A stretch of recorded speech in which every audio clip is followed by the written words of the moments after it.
Pues sí, ahora resulta que Pedro Castillo sigue siendo el presidente del Perú, de acuerdo a López Obrador. Y el mismo López Obrador se dio cuenta de que la había regado, porque inmediatamente después de ese comentario dijo, ¿sabes qué? Hay que cambiarle, porque si no el Financiero y el Universal van a agarrar esto como su nota.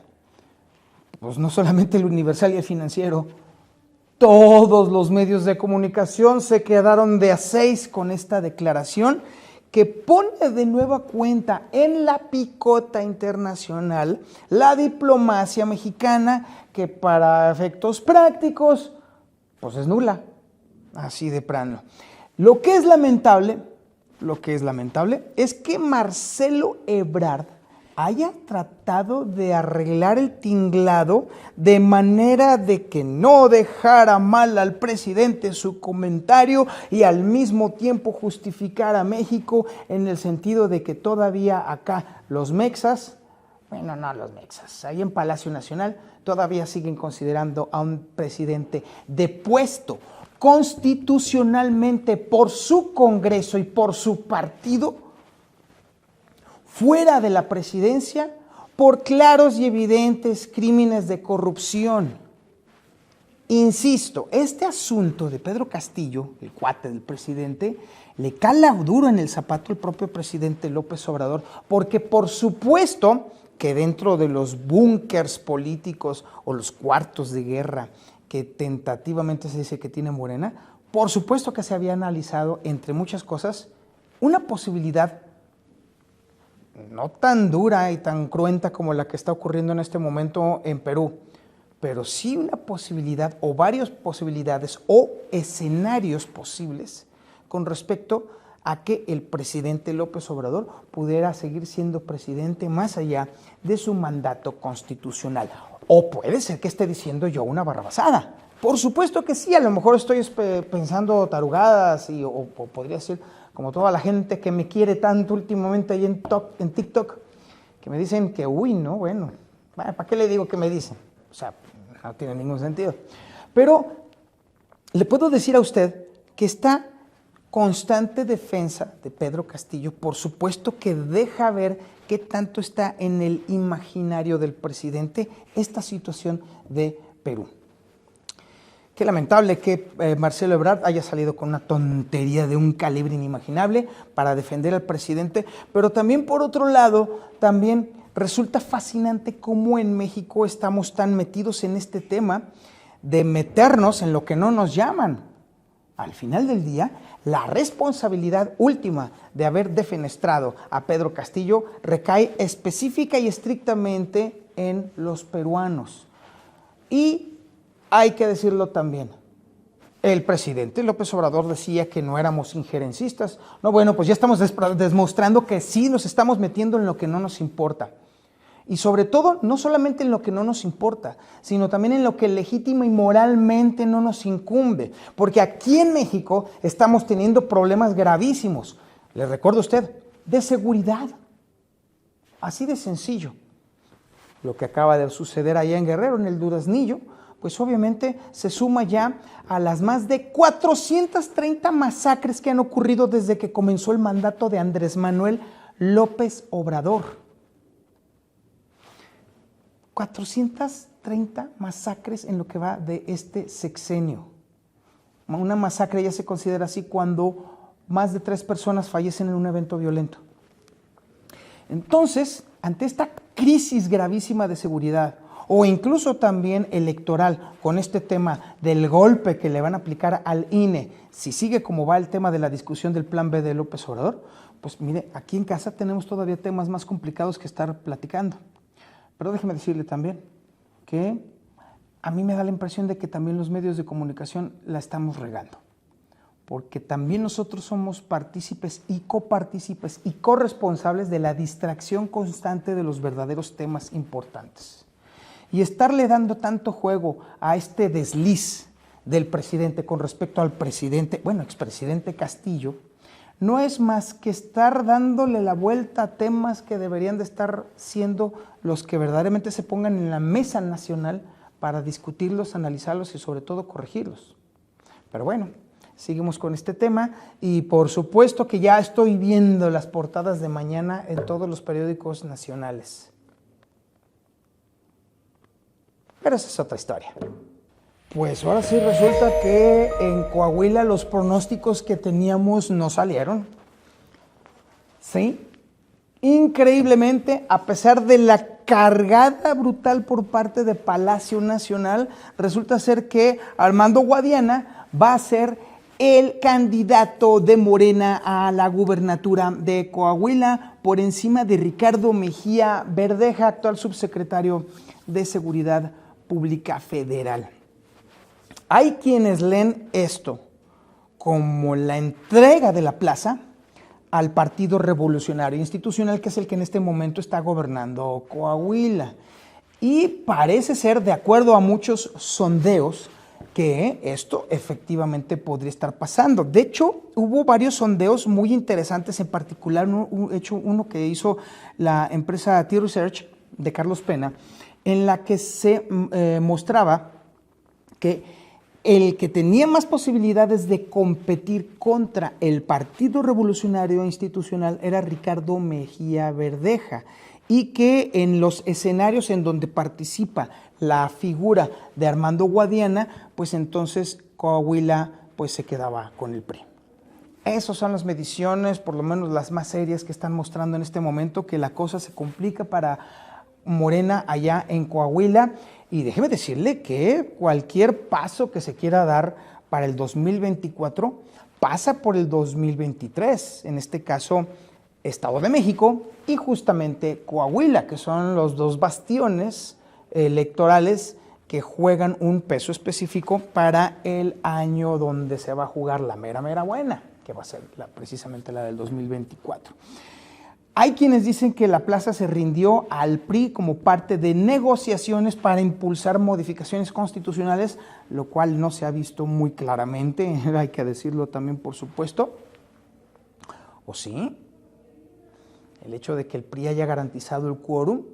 Habrá que ver cómo se maneja este asunto, porque en política no hay casualidades. Nada es casual en el tema de la política. Y si esta versión de la cesión de Morena de Coahuila podría tener serias implicaciones en el Congreso de la Unión, porque déjeme decirle que todo indica que el plan B va. Por lo menos en el Senado ya lo dejaron bien planchadito, a menos de que hubiera alguna sorpresa, lo cual se antoja bastante difícil, pero necesariamente el plan B tendrá que regresar al Congreso de la Unión por las modificaciones que le tuvo que hacer el Senado por las cosas abiertamente inconstitucionales que estaban en el primer plan B. Ya corregido por el Senado, necesariamente tiene que regresar al Congreso y entonces el Congreso tendrá necesario y forzosamente que llamar a un periodo extraordinario para poder hacer pasar todo este asunto. Había quienes habían analizado específicamente la reglamentación legislativa y se decía que tentativamente la oposición podría reventar el quórum necesario para llevar a cabo la sesión que se supuestamente analizaría lo que le acaba de regresar el Senado al Congreso. Pero esto tendría que hacerse desde el principio porque erróneamente, y confieso también fue un error de interpretación mío, que ya después me aclararon algunos abogados, el quórum legal en el Congreso se establece desde el principio de la sesión cuando los diputados firman su asistencia en el libro, por así decirlo, o es decir, en el inicio de la sesión. Si los diputados firman y se van, de todos modos cuenta su asistencia.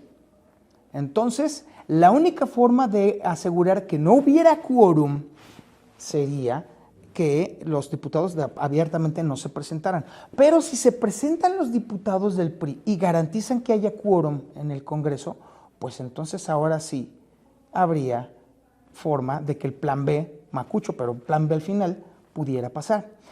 Allí hay quienes dicen que podría verse precisamente el resultado de la negociación y la cesión de Coahuila a través de la candidatura débil y muy cuestionada de Guadiana para la gubernatura por parte de Morena. A mí se me hace algo sumamente truculento, elaborado, pero la realidad es que en política sí suena, sí se ve bastante este asunto. Habrá que ver, porque al final del día, pues cada vez de manera constante, el PRI pierde cada vez más y más y más y va a quedar relegado a ser un partido todavía más morrayero que el propio PT, que ya es decir, ¿verdad? Bastante. Y falta todavía también la ecuación del Estado de México, ¿eh? El PRI no las trae todas consigo, pero también Delfina no levanta, nomás no levanta y nomás no levanta. Está de pronóstico este 2023. Este año que viene se va a poner muy fuerte, pero por lo pronto hay que echarle ojo a la próxima sesión del Congreso cuando se discuta el regreso del Plan B justamente allá en la Cámara de Diputados para ya su discusión y análisis final. Si hay quórum, entonces la versión de que Coahuila bien vale un Plan B pudieran ser ciertas. Y sí, todo indica que así va a ser.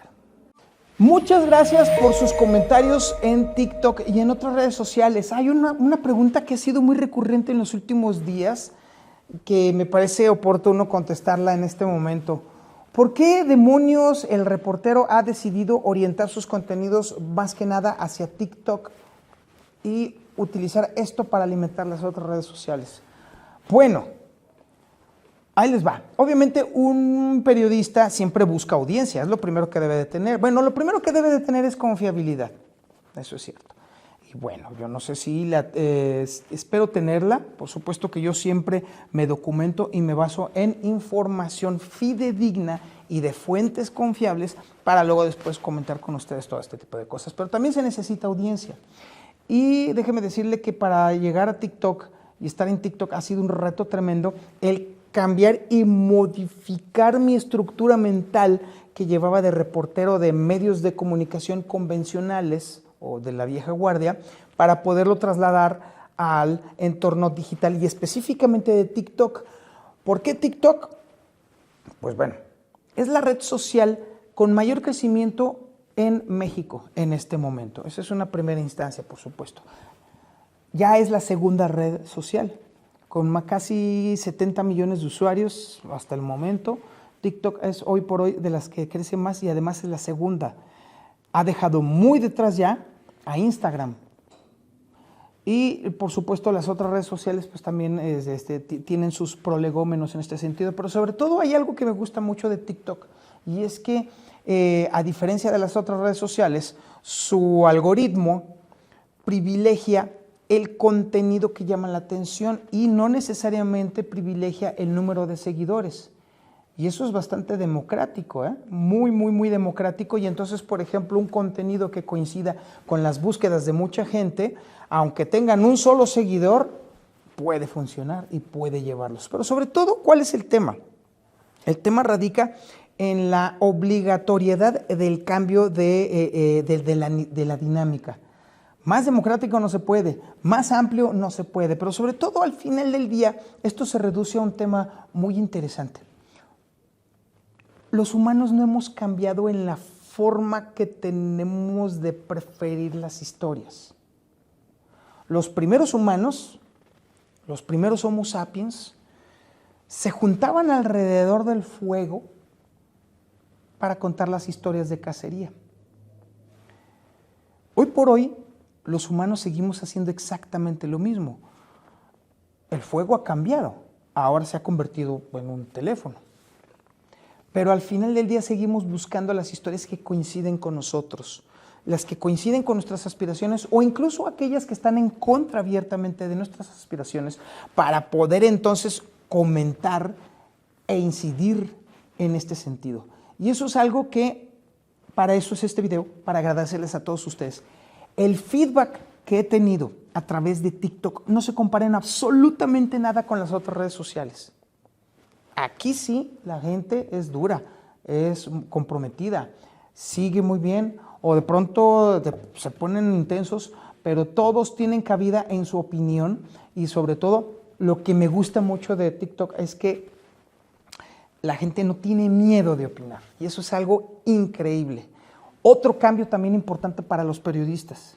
Los periodistas en las viejas épocas o en los viejos medios así, grandotes, hegemónicos, no admitían ni siquiera un cuestionamiento. Y para poder estar en las redes sociales y particularmente en TikTok, a fuerza necesitamos de alimentarnos de la crítica y de los comentarios de la gente. Así que sirva este video para agradecerles a todos ustedes, banda, todos los comentarios que me han hecho, pero sobre todo las críticas. Si hay algo que está haciendo crecer este canalito de TikTok, son las críticas. Y de verdad estoy muy agradecido con todos ustedes y vamos a seguir con más contenidos. Vamos a meter ahora ya los demás programas del reportero.tv para que entonces todos tengan aquí un espacio. Esto es al final del día un espacio en donde las producciones y las opiniones, las mesas, los debates, los análisis, las entrevistas, todo tiene cabida y estaremos alimentando antes de que termine el año más y más y más programas. Esto se va a poner bastante interesante y además les platico que también vamos a tener ya ya estamos prácticamente a semanas de ahora sí ya lanzar bien como debe de ser y como Dios manda nuestro canal de televisión a través de las plataformas Roku y a través también de Pluto TV. Logramos el convenio y ya estamos en ese asunto. Muchas gracias a todos ustedes y pues vamos a seguir dando guerra. Faltaba más.